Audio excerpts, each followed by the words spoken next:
This episode of GuildCast is brought to you by Netflix. For a free 30-day trial, head on over to netflix.com/GamebreakerTV. Gamebreaker TV.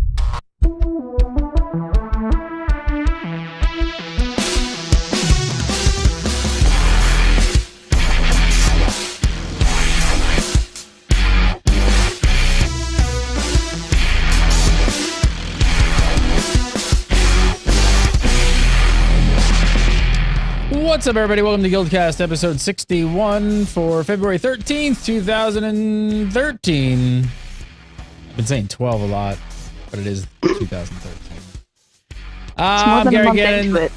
Yeah, I know. I've been doing 2012 like for the past couple weeks. On this week's show, expansion confirmed, but not by ArenaNet. Is the daily system hurting the game in ways you didn't expect? And what the heck am I supposed to do with all this damn karma? All that and more, of course, your viewer questions. But first, editor-in-chief over at Zam.com, Mr. Scott Hawks. How are you, sir? I'm very well. How are you? Good to see you again, sir. And you? Growing a goatee, I see. Yeah, it's called didn't have time to shave the really thick Forresty bits off before the show, so I left that. Thick Forresty bits. Forresty bits. Well, this And thick Forresty bits anyway. from Massively.com, it's Elizabeth Claire. How are you? I'm doing well. I'm comforted that there's once again a beard on the show. Yes. You are a beard. And joining us from Gamebreaker.tv, Fog Otter, Reggie Procopio. How are you, sir? Hello. I do not have any Forresty bits, but I hope you will enjoy my company anyway. Forresty bits. Forresty bits. Forresty bits. I think we have a show title already, and we were all I was not just even thinking 2 minutes into the show. We already got the title nailed. Forresty bits. Makes no sense, but here we go. Just Silvari with that name. That is a good Silvari name. I'm not sure it would actually get past the censor, but we can go for it. We can try. All right, Bro Hansen. No expansion next week, but how about we get one in the next half of the year? What do you think? So, I'm sure you guys all saw this news. Korean investment firm KDB Daewoo Securities, they're willing to stake their reputation on it. They claim that an expansion for Guild Wars 2 is slated for a second half of the year release in the US and Europe. Apparently, this company seems to have a very good connection with NCSoft. After an office visit last month, they called a Q3, Q4 2013 surge in profits. It's going to be raining money on the Bro Hansen. He should buy like a kit car like Michael Knight. Talk to him with all the money. Pardo's got like, I don't know, little children just on a diamond swing. They just push him around. I think Bro Hansen should get the kit car that talks to him. He'd be badass in that thing. What was that? A Trans Am? Mm-hmm. I think it was, yeah. It was, yeah. I think he should go with that. It should be Quaggan themed, or talk like a Quaggan. She immediately gets happy. So you just say the word, and she was just. It's like instant reaction. All right, so this news obviously made it easy for us to speculate on an expansion for Guild Wars 2 being the cause, but now, I mean, they're being a lot less vague about it this past week, and they're just basically putting it out there. What do you guys think? I'm sold. This seems legit. I'm saying done deal. What do you think, Scott? I think it's quite likely that there will be one anyway, to be honest. Since the year, it'd be like, a year into the game's life. It seems like a good time to bring it out, especially the rate that they seem to be able to produce content. A year out on an expansion doesn't seem to be too far out, and like some MMOs take 2 or 3 years to get one out. Not naming any. So they've got such a good turnaround on content as it is. You wouldn't seem to be too outside the realm of possibility that there'd be a year until the first expansion. So it certainly seems feasible. Whether they have got their finger on the pulse is down to speculation, of course, and we do like that. But yeah, I mean, it makes sense to be out in a year. I mean, I don't see that being a crazy thing to say. Anyone disagree? I mean, it seems like we talked about with the business model of Guild Wars 2 with no sub fee, that an expansion this year just makes sense. Yeah. For the most part, it does. I mean, as soon as ArenaNet put out their kind of 6-month early year plan, people were like, oh, well, they didn't talk about the second half of the year. That must be an expansion. So, I mean, again, like it sounds very credible and it looks very credible, and I'm sure that they're a very impressive firm, but until ArenaNet says it, it's not set in stone. And even if ArenaNet does say it, it's not super set in stone. It's penciled on the stone. So we'll see. I'm going to say it's set in stone. I'm going to say it's done. Go for it. It's very likely. I mean, I agree everything with Scott said. They're producing content at such a rapid rate, and there shouldn't be anything holding them back from putting something out there. The second half of this year, we're still a long ways off. There's still a lot of time for them to develop that. So, it's going to be interesting to see what they come up with. And I agree. I don't see any reason not to believe this at the moment. I mean, and also, I guess we're going to assume that they're setting up the cadence of expansions now, I guess, for the duration of the game. I mean, would you guys expect that this is kind of like the release schedule for expansions for Guild Wars 2? I mean, since they don't have a subscription fee, I would think we're going to keep seeing expansions come at a faster pace than most other games. I would guess so. Good answer. Good answer. Scott's speaking, and I can't hear him.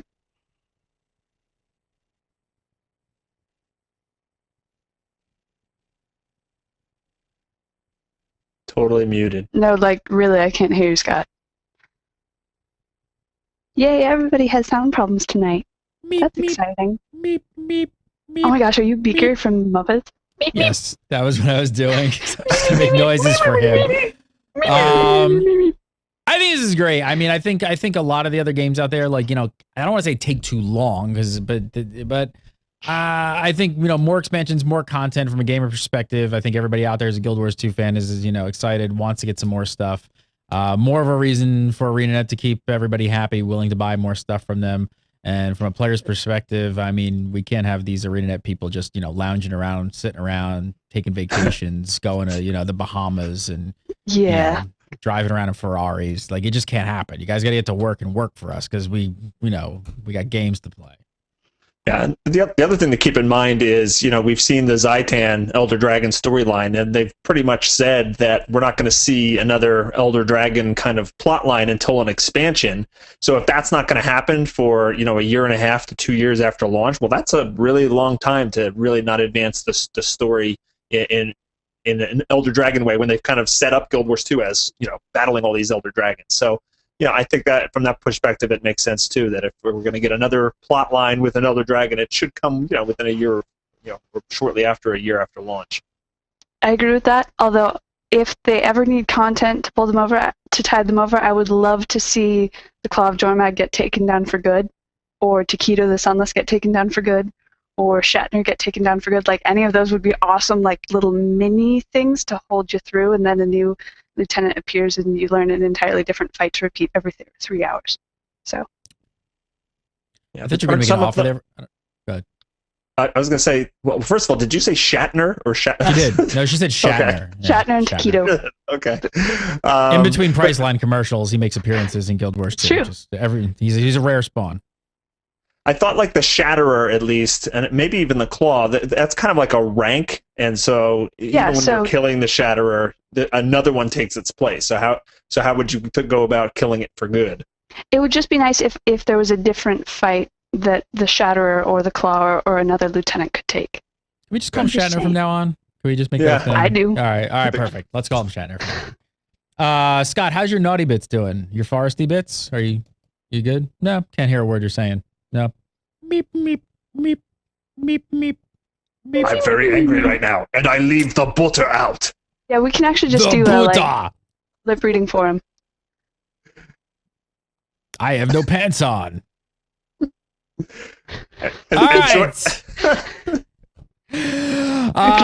Let's talk about the daily system. This was kind of interesting. We talked about the good of the daily system, but we didn't really talk about the bad. There's always got to be good and bad, yin and yang, right? There's got to be something. We saw this post on Reddit and thought it was kind of interesting. I wanted to bring it up and see what you guys thought about this. So the poster on this kind of was talking about how a core design choice of Guild Wars 2 is that, you know, the game was never meant to be bad to another player. Like you were always supposed to be in a good, cheerful, helpful mood in Guild Wars 2. And the devs talk about this stuff all the time, right? We see that with a lot of, excuse me, sorry. Had lunch. Sorry. Had a burrito.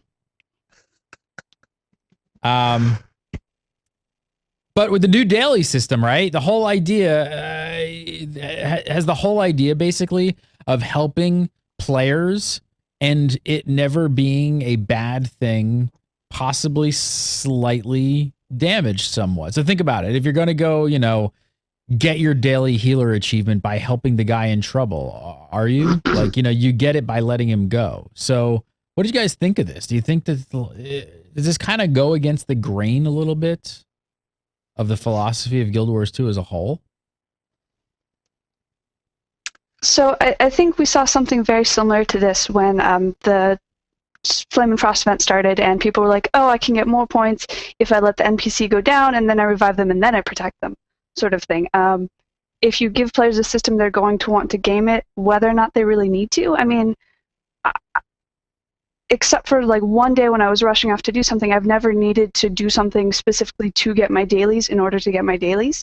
Like, it's very possible to just go out, you know, fight the Claw of Dormag and you'll get all of your reses. Or go out and do whatever and you'll get all of your any other thing. So I think that if you give them a system, players are going to find a way to be lousy about it, and that tends to make them more antisocial. Well, I mean, you say lousy about it, but I mean, so here's another example. Is like maybe you see somebody kind of like, you know, fighting a mob getting kind of low on health, right? You're supposed to be able to help kill the mob and get full experience in the loop. But what if they're trying to complete their daily dodger? So could it I mean, I think, you know, this is slightly something to bring up that it could be kind of slightly counterintuitive to what we're normally used to. But again, if you're playing the game normally, you're going to get your daily dodger. Scott's got his little scribed bits. If you're playing the game normally, you're going to get your daily dodger to a certain extent. Again, unless you're like super pressed for time and you just need to go out and like get 7 MOAs to attack you, and then yeah, you're upset that someone came along and killed them, but that should be more rare that you're upset, and it typically is. I don't know. It has an impact. It certainly does. There have been a couple times since this patch has come out where I just was logging in to get the daily done, you know. And like Elizabeth said, if I'm logging in to play the game, do a dungeon, or you know, just play the game, then the daily is a non-issue. It happens just by playing the game, which is great in most cases. But there have been a couple times where I'm logging in for the sole purpose of just getting that daily done. And yeah, you kind of do rush it, and you're kind of looking for the perfect way to do it. Like you'll want to get a creature all to yourself and off the side and not attack it, so you can get your dodges in as fast as possible. You know, if someone runs by and kills that creature, you know, there is that impulse of, oh, you know, you've ruined the thing that I was doing there, you know. So I think it definitely has an impact. Do I think it's a huge issue? No. It's definitely not a huge issue. Yeah, I'm not saying these aren't things we can't live with. We saw this. We thought it was a really interesting point that it does kind of go a bit against the philosophy of it. I mean, like now, like you said, if you're going out to do your daily and you're trying to be really efficient, maybe you see some NPCs fighting in the world or something. Like you're actually better off letting them just go die so you could revive them to get your daily, which is really not the same mindset as we had before dailies. It is a little bit odd. It's. Can you hear me now? Wow. Hi, Hi, welcome Baker. back. Welcome back. Welcome back. Welcome back. Yes. Reference very few people again.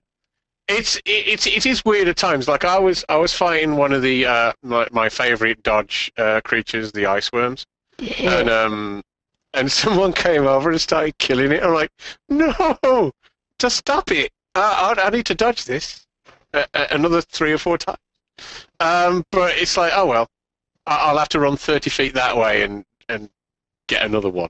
You know, it is slightly counterintuitive at times because you're actually you're doing things for a different goal than what you're usually doing them for. But I think the best complaint I've heard so far was saying that the dodge was when they were using the dodge, it didn't always give them evade, because what's happening is when you get like a red circle around you, if you dodge immediately out of the circle, you're not actually evading the attack, you're just getting out of the circle where it's going to hit. So they were complaining they're having to wait an extra second or two longer than they normally would to get out of the way, which means it's changing their game style. And that isn't fair. Okay, that's kind of ridiculous. That's ridiculous. Like that, That's I gotta say, just silly. Stretching things just a tad. Yeah, I just want to point out a little bit of the design philosophy change that's going on with it, but that's a little bit too far. It's a little That's bit, ridiculous. just a tad. I don't think it's anything we can't live without, but I thought it was really interesting that somebody pointed that out, and it is kind of odd since that's something that they've talked about. The devs have talked about that sort of mindset from the get-go. And now that they've added the dailies, like it just feels a little bit different. So I don't think it's anything that we can't live with, though.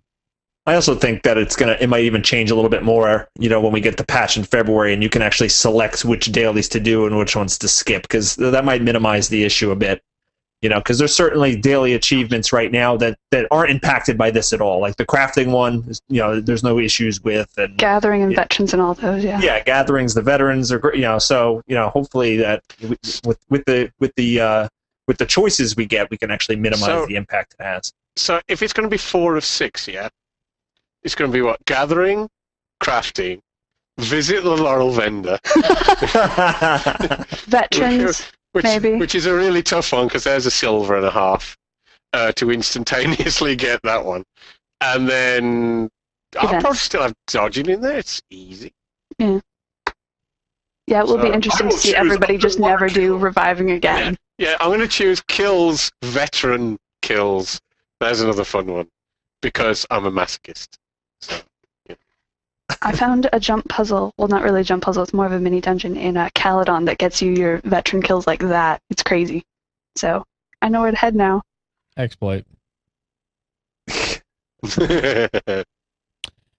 All right, let's talk a bit about Karma. But first, I want to tell you guys about a great deal we got going on with Netflix. If you guys have not checked it out, go over to netflix.com/GamebreakerTV. Use that URL, sign up for a free, yes, I said free, 30-day trial for their streaming service.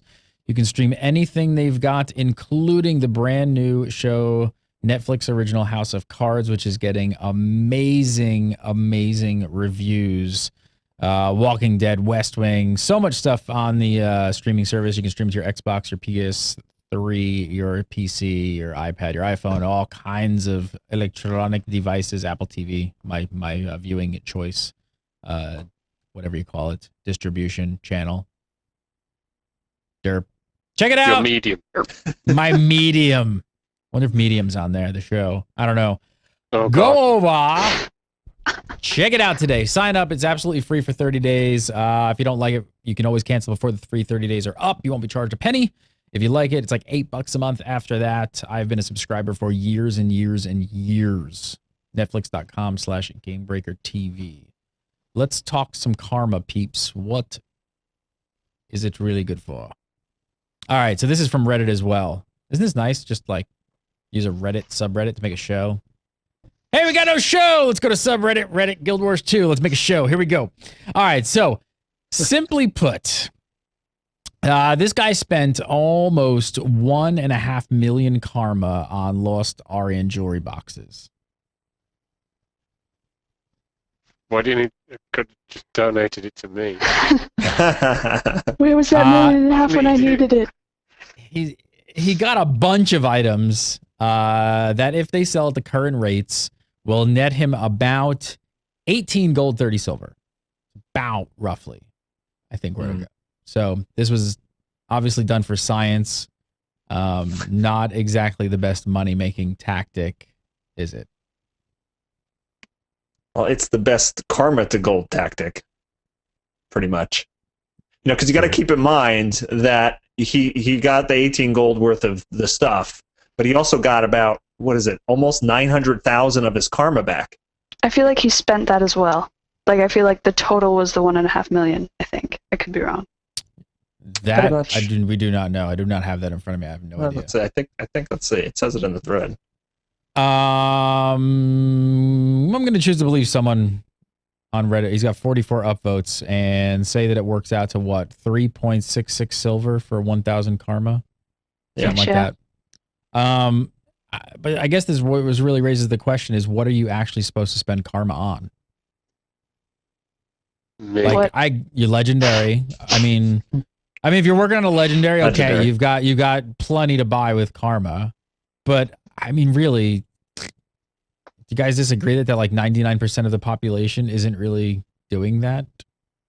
Okay, so say 99% of the population isn't doing that. They can use it to get salvage kits, use it to get harvesting things like scythe or sickles and mining picks and all that. They can use it to get recipes to make weapons that sell really well, like the God Skull weapons sell really well on the trading post. They can use it to get recipes for armor. They can use it to get actual armor, including visual stuff from lower levels.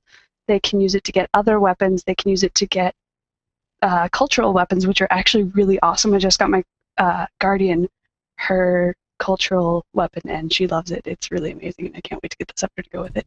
Are you guys not finding a bunch of people, though, that have just a surplus and don't know what to do with it? Because that's what... No?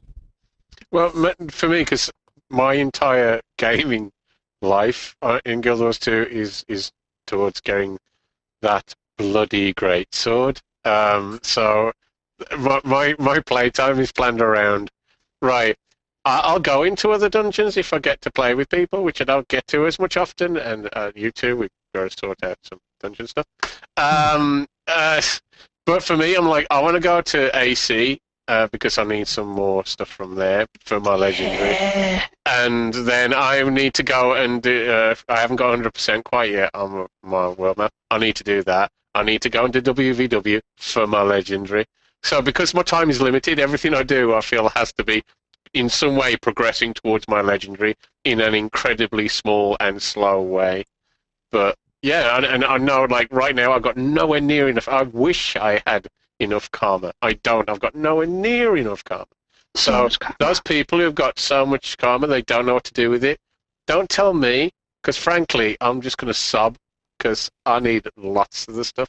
Well, again, if you're going for the legendary, yes, obviously. But I'm watching chat room while you're talking, and I am seeing a lot of people going like, yeah, I have a surplus of karma. I have a surplus of karma. Yeah.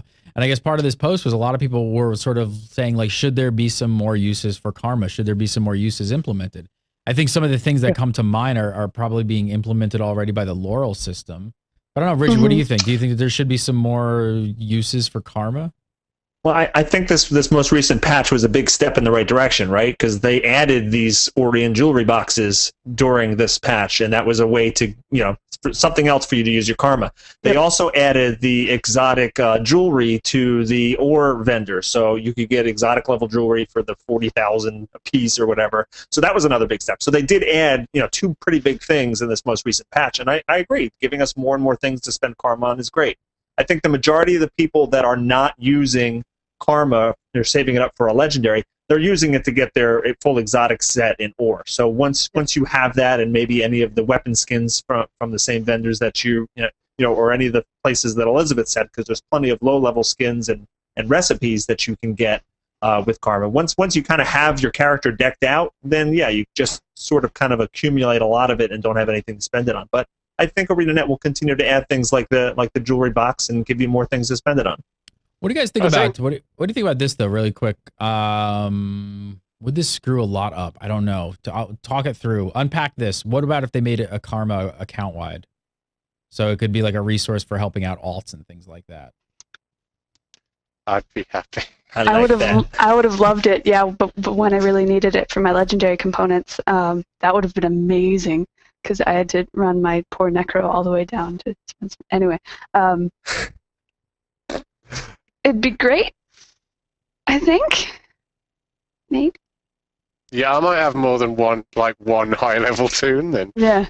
I'm not leveling anything else. For that very reason? Because I want to get karma for my Guardian to get the legendary with. So if I start playing something at another toon, which I would really like to, it's like, that karma could have gone to my Guardian. Like, that could have gone, towards something else. Towards my legendary, so it'd be nice for that. It would mean that I'd feel that I was still contributing towards that goal by when I'm playing another character. Yeah, well, And Jason in chat is basically saying that a lot of the karma that you're getting is from the jugs that you get either running dungeons or doing your dailies, and that is account bound, so you can trade that around. So a lot of your karma intake, not all of it, but a lot of it is account bound. So and a fair amount of the products are account bound, like obsidian shards, which are what you need karma wise for your legendary for the most part, are account bound. So like once my elementalist did the first thing that requires 8 bajillion karma, I actually had my Guardian and Necro contribute to the Obsidian Shard Fund because they were 80s by then. So right now it's effectively account bound except for very few things. Chat room is almost unanimously like demanding karma go account bound now that I said it, so we'll see what ArenaNet does. Probably there might be some reason. I don't know. We tried to think about like, would there be a reason that this would really hurt the game, and there probably might be something there. I guess for now though, if you need the gold, you might as well cash the karma in. I mean, I guess it's not a bad conversion rate for people out there who's got it and it's just sitting around. And I see a lot of people in chat just going like, most of the hardcore players who aren't going for legendaries have pretty much bought everything that they need and they're just sitting on surplus, and it's just I think it also comes down to is the thing with Guild Wars 2. If you want a set of exotics, if you want the cultural, if you want all that, it's there for you. But if there's stuff that you don't want, and the thing about Guild Wars 2 that makes it good, but for some people not their game, is you don't have to have really anything.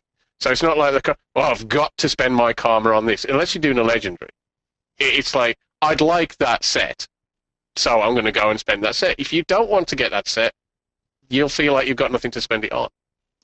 But also, a lot of the people perhaps who are in those threads are people who play the bejesus out of the game and do have a lot of karma. Somebody in chat room has your advice, says get 2 legendaries. There goes your surplus. Yeah. Go get the first one first. I was going to say, a lot of the people that I hear saying, I have all this karma, are the people who actually already have legendaries, so they're not saving it up for anything anymore. Yeah. And those people I have no sympathy for. If you've got a legendary and you've got too much karma, do you see the sympathy on my face? Because if you do, you're looking at really, really hard for it. You can go take a hike in the Forresty bits. That's the case. Not my Forresty bits. Those are off limits to any people like that, I'll tell you. He's taken. All right, let's move on. Love is in the air right now at the gem store, at least. With a bouquet of roses and a red dye pack. Richie Procopio. I wish I had the video to show everybody, but you posted a great video. It's on Gamebreaker Fantastic. TV. It's called Trolling Guild Wars 2 with a bouquet of roses. You should go over to Gamebreaker TV and find it. It's a great video. I had a little bit too much fun with that. You really did. When you started just giggling once you figured out what to do with it, you were just like, it was like the camera wasn't even on. Richie's just like giggling to himself and laughing and just. You cracking yourself up really. It was perfect. That's the funny thing is like I didn't put voiceover in afterward. That was my raw reaction of discovering, wait a minute, this is really funny. You can throw the roses at people and it appears in their hand whether they want or not. And the funny thing is I had about 25 minutes of footage and I had to pare it down to like 8 minutes, but there were like people who over and over again would get rid of it and I would just put it back in their hand. You just throw it right back in their hand. Just like, troll, griefer. Get an griefer. Go find bots. Go find bots and throw the roses at the bots. Please do this. Yeah, that was somebody suggested that one of the comments. That'd be hilarious. That'd be awesome. Our producer on GuildCast has a special request. I'll leave it up to you guys, but he says behalf on role players everywhere. He wants us to complain about the lack of clothing for Valentine's Day for at least 5 minutes. That was the request. But seriously, were you guys surprised? No. He wants Valentine's Day clothing? He wants to get dressed up in like a tux or something, or a Cupid outfit and fly around. He wants to go on a little date, wants to get a little dressed up, maybe go to dinner, maybe a box of chocolates, and he's got his flowers and chocolates. And... Was he just trying to ask you out in code? Oh, that's cute. Oh, is that what it is? Sweet. I think that's what it is. Very cute. Are you guys surprised though about the lack of stuff in the gem store? I'm still surprised by it. Yeah, I've been saying that for a while. And it's like, how often do gamers and people on this side of the fence, like on the show, and I've said this more than once, be like, ArenaNet, what are you doing? Put more crap in there. Like, you'll make more money. Like, people will buy some. It seems like it's there's not enough shit to buy. Like, how many games are people like, I hate the fact that there's all this stuff you've got to buy from the cash shop, and this one they're like, why aren't you making me buy stuff from the cash shop? I know. I find it strange that that this far into the game there's like that. There's just not more items. It's bizarre. More I don't want the boxing gloves. I don't want, that. Give me something like a few armor kits. Yeah. A few armor skins, and they would make a fortune. But they're like, no, don't want to put it in your face. We don't want to make you feel, But it's like, that's great to have that attitude that they're not trying to like nickel and dime you to death. But I mean, are we just maybe we're just totally wrong? Maybe we should just assume that they're just making money hand over fist with what it's like. They probably are. You know what? Maybe there is a really good philosophy like that. Like, so I'm just thinking about like when I go food shopping, my wife hates it, so I go food shopping, and I can't go to like a big food store. I just can't do it. Like, I can't go to like a place that has like 30 aisles and 30 checkouts. Like, I can't go to Ralph's. We have Ralph's here and Vaughn's. I can't. It just it's like mind numbing. I have to go to like, I pay probably triple the price, but I have to go to some place that has like tiny little like, what are you wondering? What? I don't know where Ralph's is. That's right. I think it's an interesting name for a food store.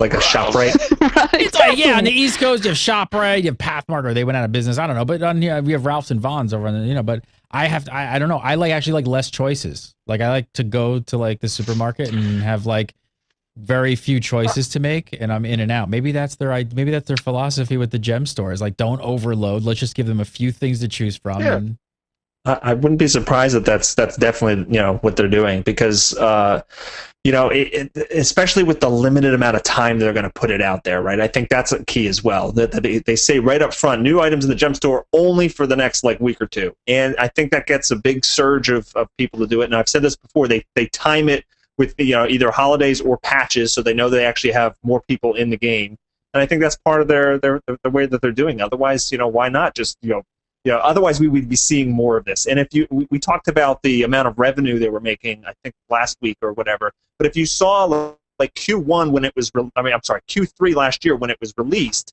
that was much smaller than Q4. Q4 was gigantic, and you can only imagine that. I'm sure they're probably selling more boxes then as well, but the gem store is really kicking into gear at that point with coming right off of Halloween and Lost Shores and then Winter's Day. So I think the gem store is doing really well by them in their current model. So I wouldn't be surprised if they keep this up. But again, I could see them turning it up a little bit, and then nobody would be angry. Or just maybe maybe just everybody's too busy working on the expansion. They have no time to make gem store items. Yeah, and I agree with you. Throw in like name change in there, some custom emotes, or dance moves or something like that. I mean, boom! Like Scott said, armor and weapon skins. People will go nuts for it. It does feel like they're kind of leaving money on the shelf almost. Yeah. You know what I mean? And that's a weird thing to say about a business, but they're obviously doing well. They feel that it's a good philosophy not to make the gem store such a center of the game. Because that's right, the gem store's just there. It's not like the game revolves around the gem store at all. It doesn't. So I think they want to keep it that way, which is probably cool. a high five moment right now. They're probably like, it's like they're saying exactly what we wanted them to say. Give us more. We won't. No, I mean, it definitely would work. Here, let's move on. Tell me about the living story crap. What's going on here? I heard rumors. I heard rumors about there being some new buildings and NPCs in certain areas, and also some rats. What have you guys seen or heard? What's the buildings story? and rats is about it. Yeah. I've seen some rats, but you know where I live, so I don't know. Do we have to refer to it as living story crap? Yeah. What's happening seriously, with it? that's. Yeah, I think since the patch came out, they've added just like a few NPCs to these refugee camps that say a little bit more flavor about what's going on. I think some of them have blamed the dredge for these attacks, but they said mysteriously, but the dredge don't use fire, whatever that's supposed to mean exactly. And then some of them are saying that the Flame Legion are behind this. So that's really all we got, was just a few new NPCs with a couple lines of flavor text, as far as I know. I think there were some buildings. And rats. I think there's some NPCs in certain areas as well. Yep. But I don't know. Did you guys expect some more like breadcrumbs along the way in between? Like, you know, I think the big stuff is going to come in the patches, but it seems like it's moving a little slower than I think a lot of people may have expected. I didn't really expect to see like sort of plot changes until the patches, but maybe, as you say, maybe a little more, maybe make it a little more explicit, like make the sort of flavor a little richer around the areas in some of the changes here and there. Thought that might be there, but I didn't really expect like, you know, the next big thing to happen between the last patch and the next one, to be honest. So not that, but I have to say it does feel like the first few days it was great, and then we got the achievement, and then since then I have to say I haven't really paid any attention to it whatsoever. So yeah, you know, maybe they could roll it out, stagger it out a little across between the patches, but I didn't expect anything big. But yeah, I haven't really paid much attention to it since after the first few days.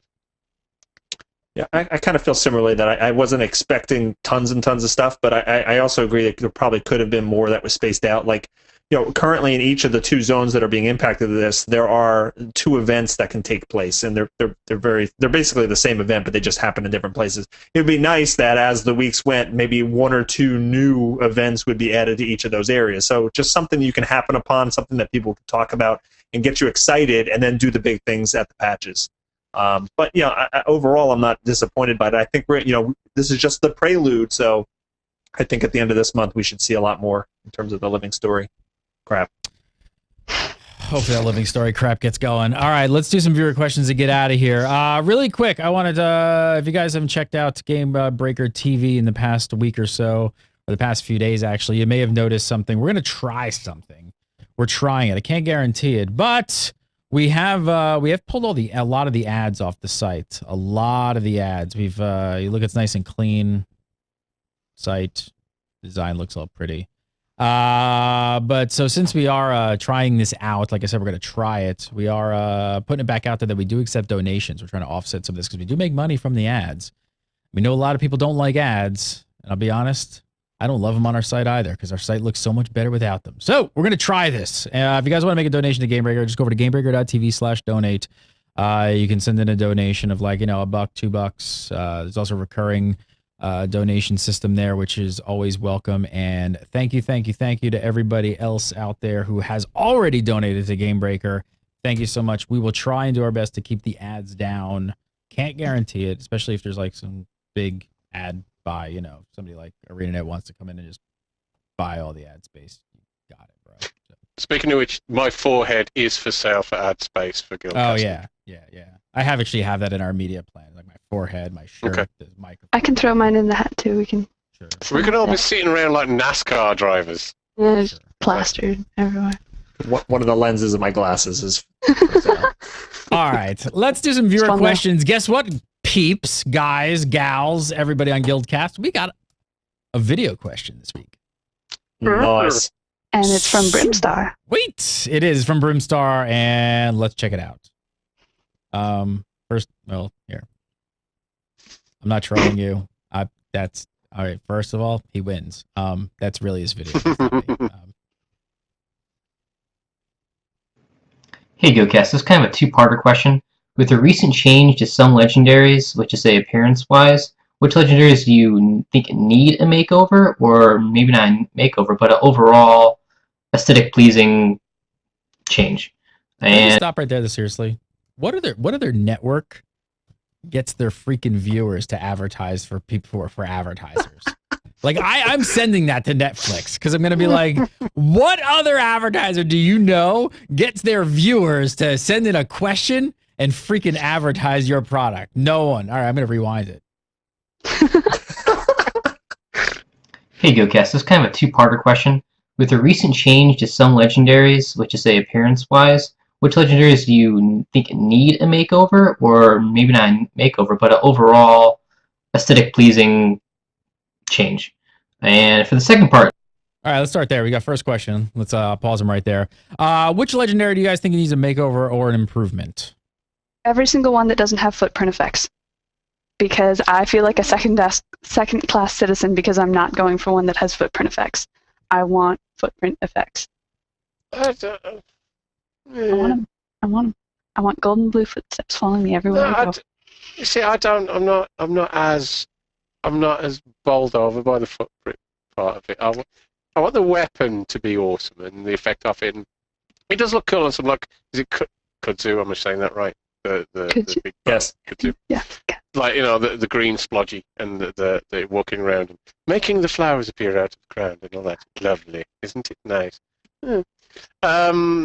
I think the thing is, when you look at legendaries and you look at the legendaries in Guild Wars 2 and you say, oh, what can they do with these? And then, I sort of think to myself, go and play another game for like 2 or 3 weeks and have a look at the legendaries walking around, then come back and go, oh, yeah, they're not that bad at all, are they, really?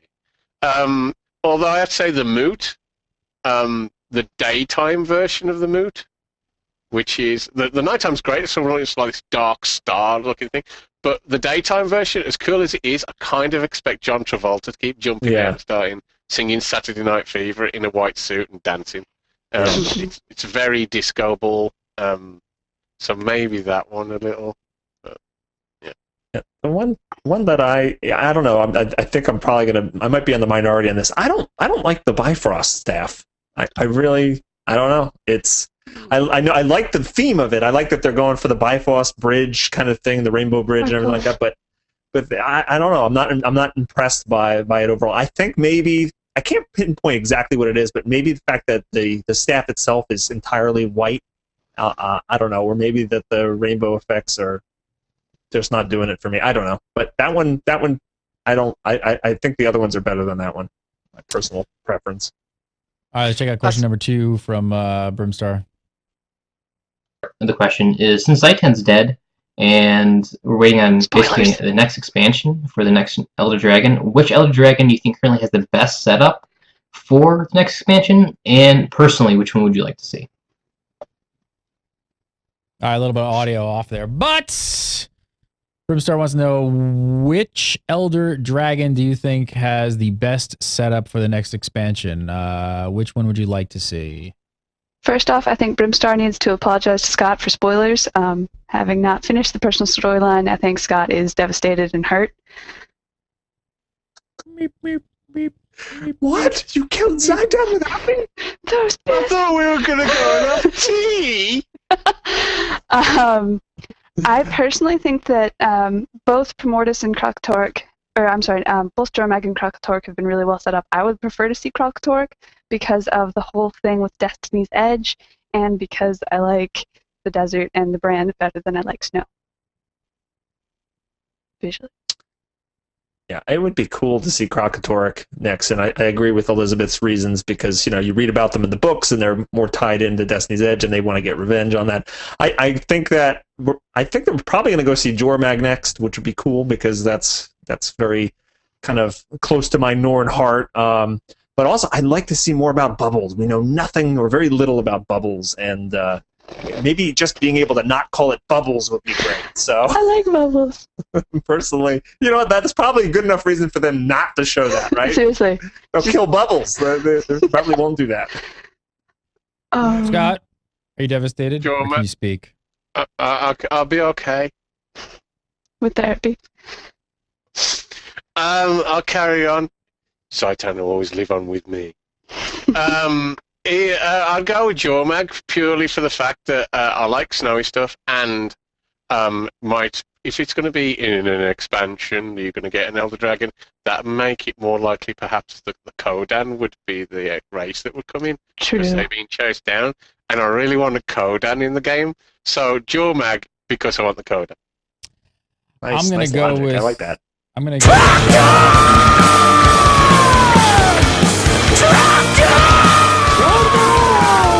Trapdoor was a man. He's a sixth elder. That's actually Bubbles. Little known fact. Bubbles is Krakatork. I said consummate fees.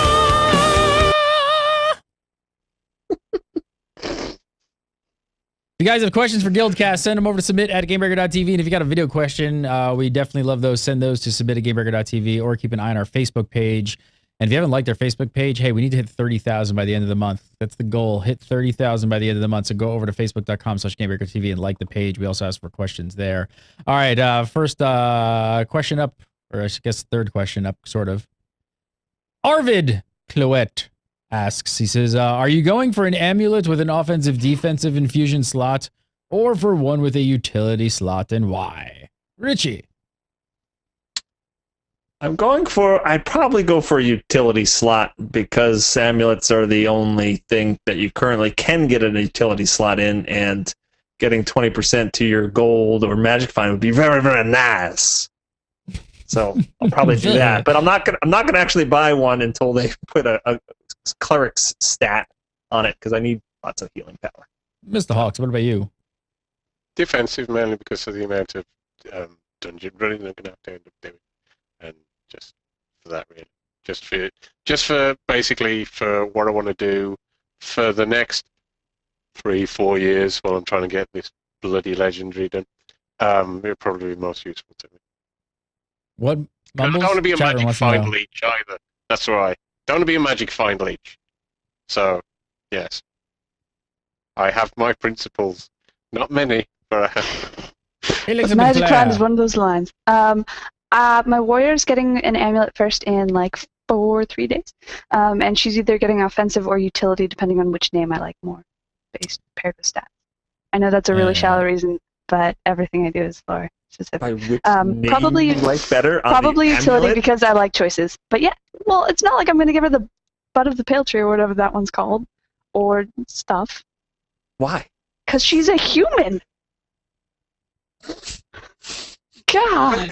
I mean, I can understand that if there was like a cosmetic component to it, like you don't want to have like this tree branch sword if you're a human. But I understand that. But it's to me. All it is nobody can even inspect you. The only person that would know this is you.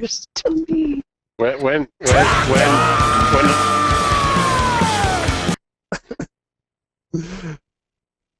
Sorry. It's okay. Learning so much.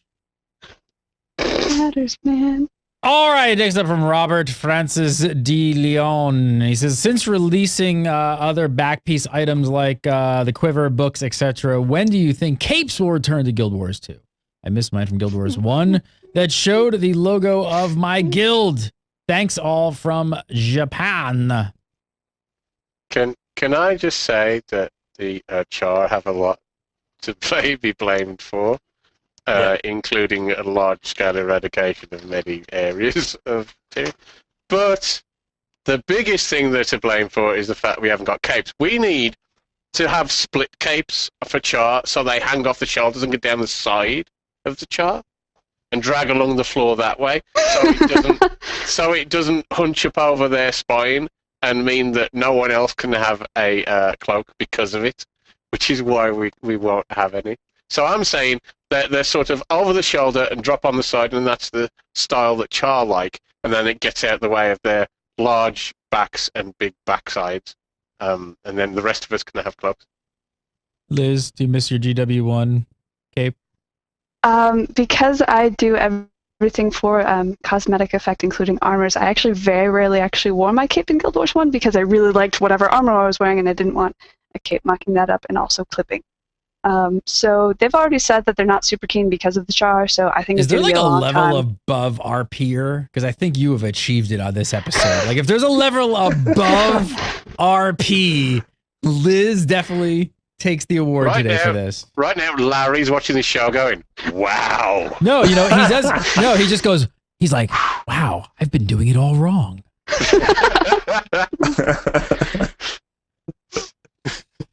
What about you, Rich? You want capes? You want capes? You want capes? I wouldn't mind it. I don't think they're going to do it. I agree that it causes lots of kind of clipping issues and stuff like that. They did for Guild Wars 1, for as old a game that is, the cloaks in that game looked really, really good. But you know, they only had one race in that, so everyone was human, so it was kind of easy for them to pull it off, or easier for them to pull it off. I don't think they would do it in Guild Wars 2 unless they could really do it right, and I think these guys are right that the tail and the amount of animation that goes into the Char tail, it would make it very, very difficult to do it right, unless they give them like these little mini like kid capes that just like walk up here.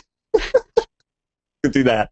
And then Liz wouldn't wear them because that would be totally. It would be ridiculous. I've got the answer. Don't give Char capes. Char get no capes. There They you don't go. get any. There you go. Problem Tough. solved. Tough. And you go, but I'm a Char with a cape. You're a Char. You don't need You a don't want a cape. cape.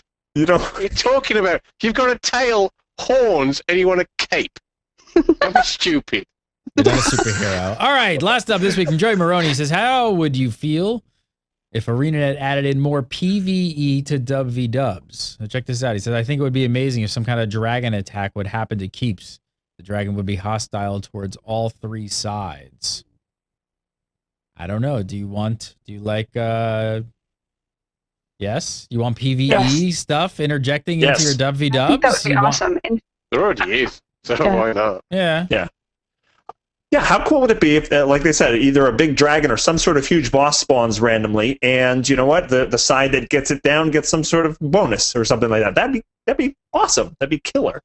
And then you have all three factions converge on this thing and destroy each other. Party time. If you want your spring back mechanism, a good way to knock a few walls down to make it a bit easier to attack, send a dragon in. There you go. Dragon comes out of nowhere on the fortresses that have not been touched for quite a while, or something, or just haven't had any like battles going on. Dragon comes in, beats the living tar out of it, and then that makes it more likely that you can have some opposition running over to it. Sounds good. Liz says thumbs up as well. super thumbs up. I think that'd be awesome, and I kind of wish they'd gone more that direction with the Equalizer instead of Commander, Siege Razor, and Siege Crusher, because they're great, but they're not, you know, a dragon coming in or like Kralkatorrik flying in and everybody suddenly turning to brand and attacking each other or something amazing. Well, Bro Hansen just emailed me as he's watching the show live and said that is a fantastic idea. It's actually coming in, and he sent me over a picture of it.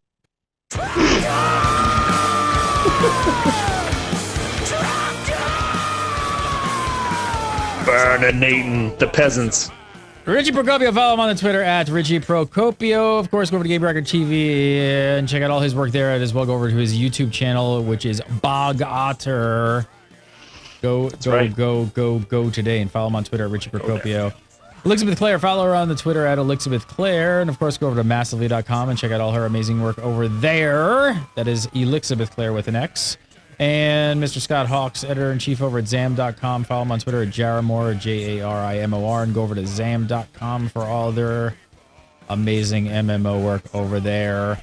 You can follow me on Twitter at Gary Gannon. Follow Gamebreaker TV at Gamebreaker TV. And we do the show live every Wednesday at 6 p.m. Pacific. Come on over for the live show. Have a great week. Thanks for tuning in. You guys are awesome. We'll see you next week for more GuildCast.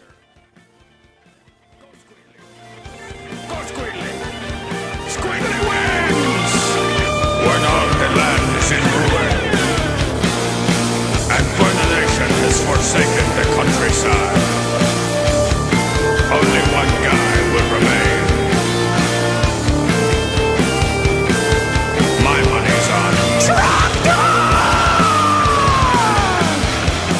Tractor! And the tractor comes in the night!